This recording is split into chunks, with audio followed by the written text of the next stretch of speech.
रोजच्या assignment presentation CE करून कंटाळता. Vlog तर शूट करत होतो पण एडिट करायला वेळ नव्हता. त्यात पोरं गरब्याच्या स्टोऱ्या लावत होती. मग म्हणलं आता डिप्रेशन मध्ये जाण्यापेक्षा आपल्या गावाला गेलेलं बरं. गरब्याचा पास 800 रुपये आणि गावाचं तिकीट 300 रुपये. बस धरली, 200 किलोमीटरचा प्रवास केला आणि आलो आईच्या दारात. जशा टिपऱ्या उचलल्या तशी सुटका मिळाली.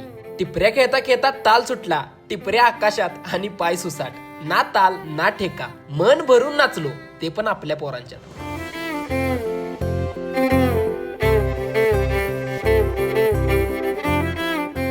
पोरांनी मॅगीचं नियोजन केलं. वर्षभर प्रत्येक जण आपापल्या कामात व्यस्त असते. कामाच्या व्यापात भेटायचं लांबच, बसून बोलायचं सुद्धा होत नाही. पण हे 9 दिवस का असना सुटका मिळत्या. सुटका रोजच्या कामातून, तापातून, दुःखातून, विचारातून, आयुष्यातल्या अडचणीतून. प्रत्येकाच्या चेहऱ्यावर हसू दिसते बऱ्याच दिवसातून. आता काय निवांतच. आजचा मेनू आहे मॅगी, उद्याचा मेनू आहे मसाला डोसा. सर्वांनी उपस्थित राहावे.